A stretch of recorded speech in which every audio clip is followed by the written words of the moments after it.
Okay, Assalamualaikum. Terima kasih yang baru join. Izzul, terima kasih untuk join live tengah hari ni. Assalamualaikum dan salam Ramadan. So, hari ni dah hari ke-15 Ramadan. Dan Nadia masih bersiaran daripada IG Buku PTS untuk berkongsi mengenai buku-buku pilihan sempena Ramadan ni. Dan hari ni Nadia nak kongsikan buku ni, 1000 Tips Menjadi Muslimah Bahagia, tulisan Ustazah Datuk Nur Hafizah Musa. So terima kasih yang join. Jadi ni dah part ketiga sebab semalam dan Jumaat lepas kita dah kongsikan antara yang menarik dalam buku ni. So Nadia akan share apa lagi lain yang menarik daripada buku ni. Hai, terima kasih yang baru join. Okey, buku ni adalah buku yang sangat praktikal dan saya rasa bukan sahaja sesuai untuk wanita tetapi lelaki juga boleh baca buku ni.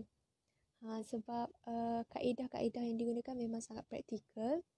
Dalam ni juga memang ada 1,000, okey, memang 1000 tips dalam ni. Dia juga diselangi dengan hadis Nabi. Hadis Nabi ada 200 dalam ni. So dalam dia macam ni, penuh dengan tips yang sangat-sangat praktikal untuk diamalkan. Dan banyak juga benda baru boleh dapat daripada sini. Terima kasih yang baru masuk. Okey. Jadi dalam buku ni membincangkan 7 aspek utama untuk menjadi muslimah yang bahagia. So antaranya adalah muslimah dengan keluarga, kesihatan, kerjaya, komunikasi, hiburan, kepimpinan dan juga ibadah. So untuk part yang lepas, kalau terlepas boleh tengok di IGTV Buku PTS siaran ulangan. Nadia dah kongsikan aspek kebahagiaan, keluarga, kesihatan, kerjaya, komunikasi. Jadi hari ni Nadia nak kongsikan dari aspek hiburan, kepimpinan dan juga ibadah. Okay, so jom kita mulakan. Terima kasih Fatin yang baru masuk. Okey, antara yang menarik daripada buku ni adalah bab hiburan. Yang ini, jangan banyak ketawa. Nampak tak? Jangan banyak ketawa. Okey, kita tahulah kalau hiburan ni kan kita perlulah bersederhana dan jangan sampai hiburan yang selampau melalaikan. So antara bab yang menarik yang disentuh di sini adalah jangan banyak ketawa. Okey, kita pasti pernah dengar kan lawak jenaka sama ada dari family ataupun kawan-kawan sampai kita ni ketawa tak ingat dunia. Dan ketawa ni tak salah. Okey, cuma tak boleh berlebihan. Dan ketawa ni juga mempunyai keistimewaan seperti dapat melepaskan diri dari tekanan, namun ia juga ada sisi yang negatif. Okey, dan kata Rasulullah SAW, janganlah kamu banyak ketawa. Sesungguhnya banyak ketawa akan mematikan hati. Dan hadis ni direkodkan oleh Imam Al-Bukhari. Terlalu banyak ketawa juga akan mematikan hati. Dan kata-kata Nabi ni adalah 1400 tahun yang lalu, tapi memberi gambaran bahawa sebenarnya ketawa juga mempunyai keburukan sekiranya berlebihan. Bukan sahaja dari sudut spiritual dan emosi, bahkan juga aspek kesihatan. Jadi kita seharusnya jagalah ketawa kita tu sekadarnya supaya tak berlebihan dan menimbulkan sebarang keburukan dan penyakit. Okey?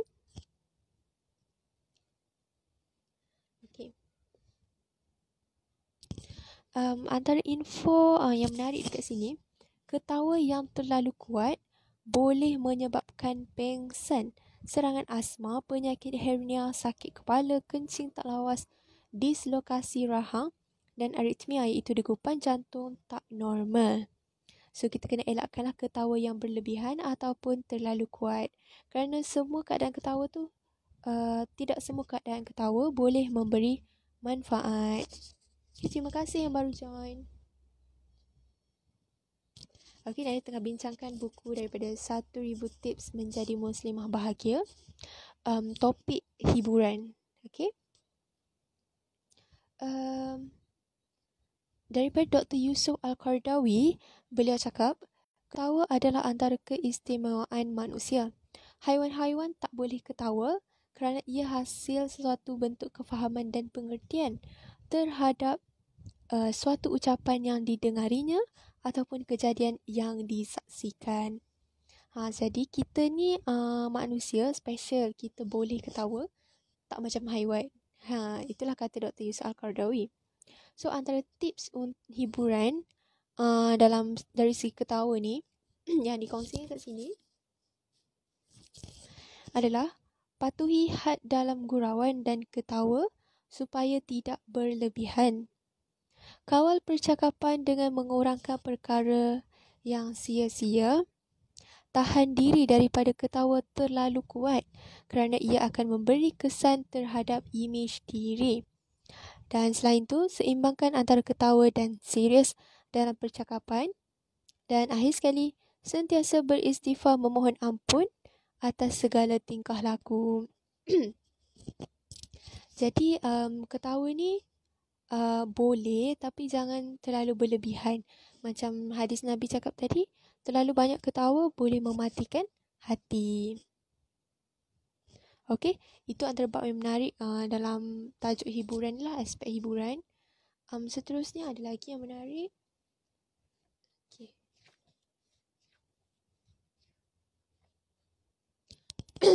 Mengenai menari. Okey, menari ni juga adalah salah satu hiburan. So, tajuk dia boleh menari, cuma apa tu?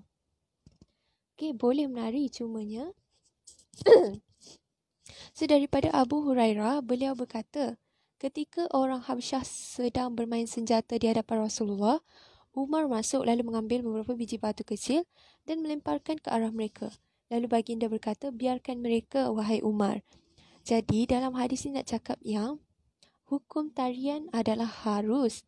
Rasulullah tidak melarang perbuatan ini seperti yang hadis tadi. Dan terdapat juga beberapa jenis tarian yang dilarang dalam Islam. Jadi Islam melarang sesuatu jikalau ia jelas membawa keburukan. Jadi nak menari ni tak salah, tapi perlu ada dia punya batas lah. Lepas tu dalam ni juga ada garis panduan tarian-tarian yang dilarang menurut Dr. Yusuf Al-Qaradawi. Pertama adalah tarian timur ataupun tarian gelik. Ia dilakukan oleh penari wanita berunsurkan godaan dan mendedahkan aurat. So clearly lah memang tak boleh. Kedua, tarian video klip. Ia biasanya dipersembahkan oleh sekumpulan penari wanita profesional yang berunsur godaan dan seksual pun tak boleh. Ketiga adalah tarian ballet. Tarian ballet ni dilarang sekiranya disaksikan lelaki yang bukan mahram. Dan tari menari bersama lelaki dan perempuan sebab budaya barat yang merosakkan akhlak Islam. Jadi menari ni adalah satu bakat kan, dan boleh harus tapi jangan melampaui batas.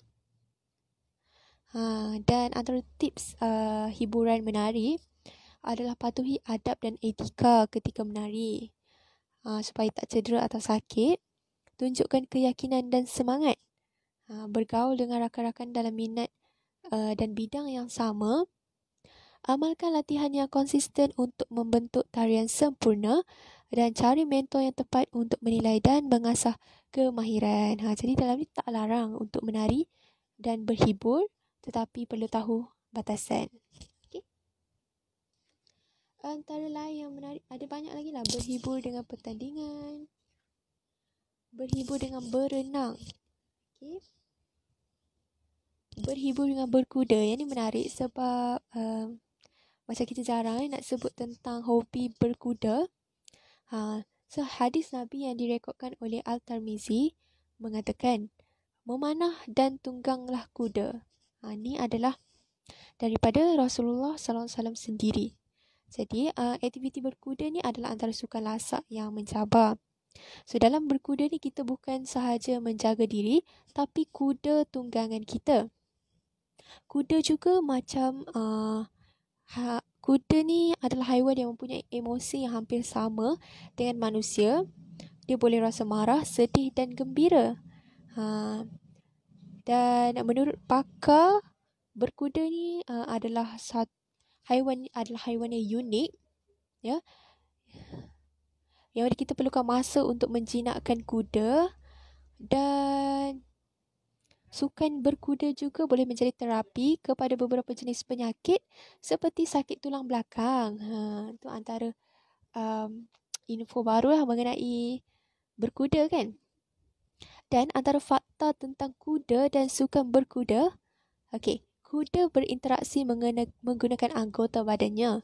Kuda menunjukkan perasaannya dengan pelbagai ekspresi wajah seperti mata, hidung, telinga untuk tunjukkan emosi. Jikalau melihat kuda menggerakkan hidung dan telinganya, berhati-hati, ia mungkin tanda kuda itu akan bertindak agresif. Okey, dan yang kedua, rentak pergerakan kuda ketika kita menunggangnya membuatkan tulang belakang bergeser antara satu sama lain dengan baik sekaligus merangsang saraf tulang belakang, dan ia juga membuatkan kita berasa seolah-olah diurut. So itulah antara fakta yang menarik mengenai sukan berkuda. Dan menurut Sarjan Major Paramispen Pariamapan, unit berkuda PDRM, beliau cakap, saya perlu menjaga beberapa aspek termasuk percakapan, perangai dan pakaian apabila berdepan dengan kuda peliharaan, supaya bagi menjaga haiwan tu untuk tak tunjukkan reaksi yang luar dugaan. Nampak tak sangat menarik sukan berkuda ni? Itulah. Dan ada beberapa tips juga yang dikongsikan kat sini. So, tak apa, saya nak teruskan dengan satu lagi sukan yang menarik untuk sebagai hiburan adalah memanah.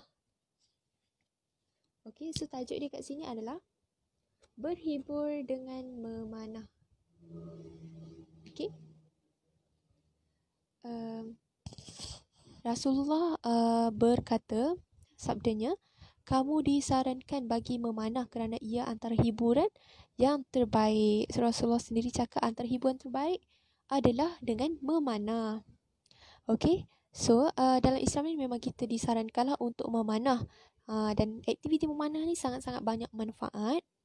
Dan antara kehebatan aktiviti memanah adalah ianya dapat meningkatkan kekuatan penumpuan dengan fokus dalam memanah, memantapkan fleksibiliti tangan dan jari, seterusnya membina keseimbangan mental, fizikal dan emosi, membaiki pembentukan postur badan yang seimbang, menguatkan bahagian atas badan, membaiki kesihatan kardiovaskular dan juga antara aktiviti yang seronok dan ibadah sunnah. Memanah ni sunnah Nabi. Itulah antara yang menariknya. Dan dalam bab hiburan, aspek hiburan ni sangat-sangat banyak yang dikongsikan. Dan saya nak tekankan lagi sekali yang buku 1000 tips menjadi muslimah bahagia ni bukan sahaja sesuai untuk wanita, lelaki pun sesuai. Sebab dalam ni macam saya cakap memang ada 1000 tips yang praktikal. Ada juga hadis Nabi sebanyak 200. So nak jadi muslimah yang bahagia, mestilah kena ikut panduan Nabi. Okey. Saya nak teruskan dengan bahagian seterusnya adalah muslimah dan kepimpinan. Ini adalah bab yang ke-6, aspek yang ke-6 untuk menjadi muslimah yang bahagia. So kita tengok dari aspek kepimpinan. Okay, saya nak kongsikan kat sini sikit. Banyaklah juga yang dari segi kepimpinan ni nak didik diri, didik hati, macam mana nak mendidik dalam family, dalam organisasi. Banyak sangat tips yang dikongsikan dalam ni. So saya nak kongsikan satu yang best tentang tajuk ni. Pimpin diri, pimpin hati. Okay, semacam semua dapat nampak akan dimulakan dengan hadis. And then ada macam komen daripada pakar, kefahaman sikit, and then ada macam trivia, info, dan akan diikuti dengan tips. Tips ni memang ada sampai 1000. Okay, so yang menariknya di sini, untuk tajuk pimpin diri, pimpin hati. So hati kita ni memang adalah satu organ yang paling penting lah. Ibarat raja yang mentadbir keseluruhan diri kita. Dan komen daripada pakar John C. Maxwell mengatakan, pimpinlah diri sendiri dahulu. Sekiranya tidak mahu mengikut diri sendiri, mengapa pula orang lain mahu mengikut saudara? Kepimpinan adalah sesuatu yang mesti dipelajari. So, pentinglah untuk kita pimpin diri kita dulu, barulah orang lain akan sudi dipimpin oleh kita, macam tu. Okey. Dan antara trivia yang menarik adalah solat adalah sebagai platform terbaik bagi melatih hati. Bagaimana ketika solat, begitulah kita di luar solat. Solat juga memimpin hati dan diri kita. Jadi, dekat sini ada tips yang menarik melatih kita menguruskan hati berlandaskan syariatnya. Okey, yang pertama adalah hidupkan hati dengan berzikir ketika menunggu giliran ataupun di dalam kereta. So, senang cerita, waktu tak buat apa-apa, menunggu, bolehlah banyakkan berzikir, tambah lagi di bulan Ramadan ni kan. Dan seterusnya, mengucapkan Masya Allah jikalau terlihat sesuatu yang menyenangkan hati kita.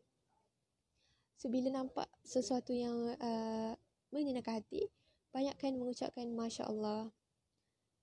Yang ketiga, elakkan daripada menyebut perkara maupun perkataan tidak baik dalam hati. Nampak tak? Dalam hati pun kita jangan sebut benda yang tak baik.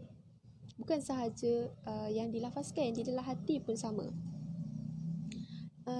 Yang keempat, pimpin hati dalam solat dengan memahami maksud setiap bacaan. Jadi pentinglah untuk kita faham makna bacaan dalam solat. Dan akhir sekali adalah memohon doa kepada Allah semoga dikurniakan hati yang selamat. So, dari segi kepimpinan adalah sangat penting untuk kita pimpin diri dan pimpin hati kita dulu sebelum kita nak memimpin orang lain. Okay? Dan seterusnya lagi dari tajuk muslimah dan kepimpinan adalah pimpin diri dengan ilmu. Okay? So tak ada ilmu, tak macam mana kita nak memimpin kan? Jadi ilmu ni adalah ibarat pemandu yang memandu kehidupan kita. So ilmu ni diperoleh daripada dada para ulama. Apakah akibatnya jikalau seorang pemimpin memimpin tanpa ilmu? Mestilah porak-peranda, betul tak? Sebab macam mana dia nak pimpin tak ada ilmu? Okey. Antara komen pakar dekat sini, Dr. Yazid Abdul Manap mengatakan, pemimpin mesti mempelajari kemahiran dan ilmu-ilmu baharu kerana ia sentiasa berkembang. So, nak jadi pemimpin ni kena banyak upgrade dirilah. Belajar from time to time sebab ilmu dan kemahiran baru tu sentiasa berkembang. Hai, Assalamualaikum Kak Farah. Terima kasih join. Okey. Lagi apa yang menarik kat sini? Ini adalah petikan daripada buku Menyelami Pengurusan Umar Abdul Aziz. Khalifah Islam iaitu Umar Abdul Aziz bukan hanya menekankan ilmu keagamaan tetapi menjangkau ilmu keduniaan yang lain. Maksudnya kat sini beliau menekankan banyak aspek lagi lah. Jadi untuk memimpin, ilmu ni bukan saja kena penuhi dengan ilmu agama tapi dengan ilmu-ilmu lain. Itulah contohilah Umar Abdul Aziz. Macam ni nyatakan dalam buku ni. So, antara tips macam mana nak membimbing pemimpin memperoleh ilmu walaupun dalam kesibukan. Okey, dekat sini memang ada bagi tips yang sangat-sangat praktikal. Kita tengok. So, saya suka sangat buku ni. Memang dia akan sertakan dengan tips yang best, yang memang boleh kita apply. So, pertama adalah pasang dan dengar ceramah dan majlis ilmu dalam kereta ketika pergi ataupun pulang dari kerja. Maksudnya, jangan kita bazirkan masa yang ada tu mengelamun macam tu. So, cuba pasang ceramah ke dekat radio ke kan. Sambil-sambil tu dapat juga ilmu. Dengar Spotify ke, dengar podcast yang ilmiah ataupun buka YouTube saja. Okey. Yang kedua, letakkan beberapa buku di tempat yang berlainan untuk dibaca ketika waktu lapang. Ni pun sangat-sangat bagus. Kalau anda ada banyak buku nak baca, boleh letakkan dekat mana-mana tempat. So, bila anda pergi ke tempat tu, rasa macam, oh, nak baca buku tu. Macam tu. Dan yang ketiga, mengadakan tazkirah berbentuk mingguan ataupun bulanan di tempat kerja. Keempat, membeli bahan bacaan ilmu berbentuk e-book dan diletakkan dalam telefon pintar. So, macam e-book ni antara yang bagus jugalah kalau anda malas nak bawa buku yang tebal-tebal, yang berat-berat kan. So, make sure ada satu e-book dalam phone pun dah okey. Sementara nak beratur ke tunggu apa-apa, boleh je scroll dan membaca. Dan yang kelima, berbincang dan berbual tentang ilmu dengan orang lain ketika waktu rehat. Jadi kita dah dapat input tu, kita cuba pula kongsikan dengan orang lain. Borak-boraklah dengan kawan, share apa yang kita dapat sepanjang yang kita dengar tadilah. Sama ada dengar ceramah dekat radio ke, dekat YouTube ke, kita cuba share. Okay? Yang penting pastikan maklumat yang sahih. Jangan nak bergosip atau sembang benda-benda yang tak sahih. Okay. Terima kasih yang baru sahaja join. Ada masih lagi dalam perbincangan buku 1000 tips menjadi muslimah bahagia. Dan ada akan masuk ke bahagian yang terakhir, iaitu bahagian ke-7, which is muslimah dan ibadah solat. So sangat-sangat praktikal lah buku ni. Macam saya cakap tadi, banyak sangat aspek yang disentuh. So saya nak share sikit lah antara yang menarik untuk bab muslimah dan ibadah solat. Okay. Ada banyak aspek lah yang dikongsi kat sini. So, satu benda yang interesting yang saya nak share adalah tajuk ni. Gendong anak dalam solat. Kan kadang-kadang kita nampak macam ada orang dukung anak dia kan waktu solat. So, benda tu sebenarnya macam mana? So, benda tu sebenarnya ada dalam hadis Nabi. Okay, Nabi Muhammad pernah melaksanakan solat dengan menggendong Usamah binti Zainab binti Muhammad, iaitu puteri kepada Abu Ash. Apabila baginda hendak sujud, baginda menurunkannya dan ketika berdiri, baginda menggendongnya kembali macam tu. So, untuk menggendong bayi ni ada caranya dan diamalkan oleh Rasulullah, pernah buat. Jadi syarat-syarat nak gendong bayi ketika solat ni adalah make sure baby tu bersih daripada najis. Yang kedua, memastikan dada sentiasa menghadap kiblat. Walaupun kita tengah dukung baby tu, make sure kita tak lari daripada kiblat. Seterusnya, mengawal pergerakan supaya tak melakukan pergerakan anggota besar sebanyak 3 kali berturut-turut. Okay? Kita kena kontrol lah waktu ambil ke nak letak bayi tu supaya tak lebih 3 kali pergerakan besar, sebab nanti boleh batal sembahyang. So, boleh nampaklah daripada hadis Nabi ni menunjukkan betapa baginda bersikap tawaduk dan sangat kasih terhadap kanak-kanak. Okey, antara tips yang sangat praktikal macam mana nak menggendong bayi ni, pertama adalah pastikan bayi tu dalam keadaan yang suci, bersih daripada najis ataupun kotoran. Yang kedua, pegang erat bayi semasa berdiri tegak, iaitu kedudukan kepala dan badan bayi menghadap ke belakang. Dan yang ketiga, badan membongkok manakala kedua-dua belah tangan kita memegang bayi.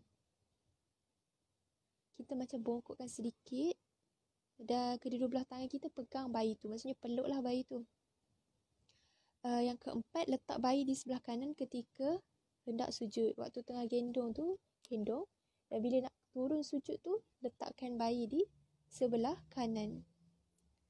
Dan pastikan bayi atau anak-anak kecil ni tak mengganggu suasana di dalam masjid. Dan kita pun berusahalah untuk nasihat mereka untuk orang kata beradablah dalam masjid. Okay?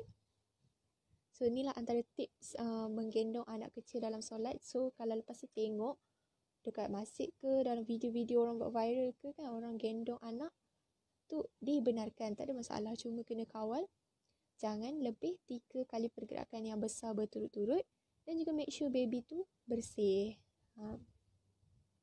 Okey, lagi yang menarik dekat sini adalah ragu-ragu dalam solat. Ragu-ragu ni biasalah kan, kadang-kadang tak tahu sekarang dah rakaat berapa, dah terlebih ke, tak cukup ke kan. So, Nabi ajar kita, apabila ragu-ragu, buanglah keraguan dan ambillah keyakinan. Dan perasaan ragu dalam solat ni diganggu oleh syaitan yang dipanggil khinzib. Khinzib namanya.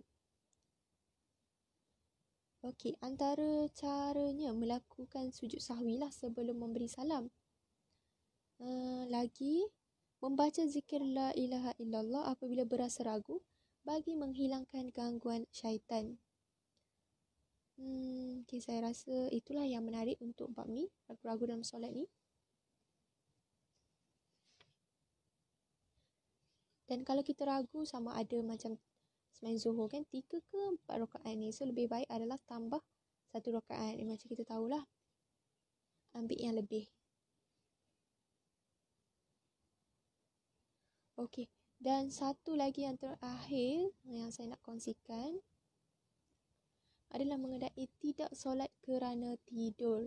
Ini juga mungkin berlaku kepada kita. Dan maksudnya kat sini kita terlajak tidur yang sampai terlepas terus satu waktu. Dan kalau kita sedar, kita perlulah bangun dan solat waktu tu juga. Dan dekat sini dibagikan tips lah macam mana kita ni supaya tak tertidur, yang sampai langgar semua waktu solat. Kita kenalah berusaha untuk bangun dengan bantuan seperti jam loceng, telefon pintar dan sebagainya.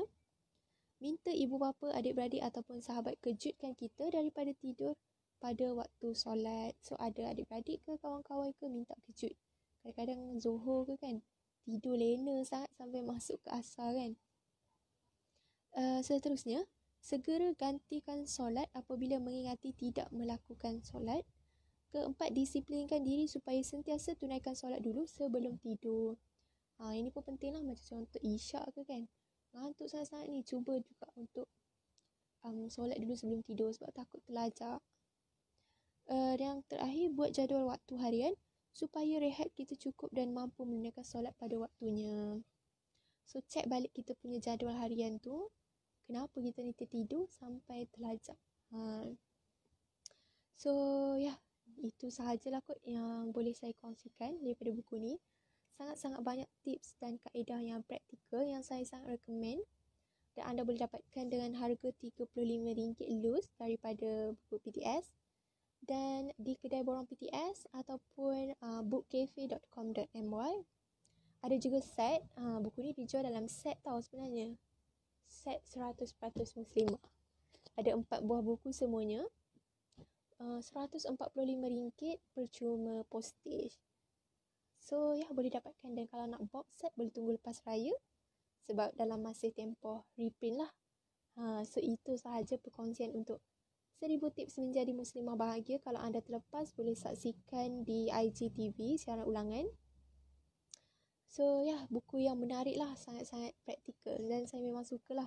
Sebab dia banyak info baru. Dan sangat dekat dengan kehidupan kita. Banyak benda yang anda akan belajar daripada buku ni. Okay, so saya rasa itu sahaja untuk hari ini. Kita akan jumpa lagi esok dengan buku yang lain. So, teruskan menonton. Jumpa lagi nanti. Esok kita akan discuss buku ni. Hijrah Muslimah Milenial. Okay, so itu sahaja. Selamat berpuasa semua. Jumpa lagi esok. Bye. Assalamualaikum. Terima kasih yang join. Assalamualaikum.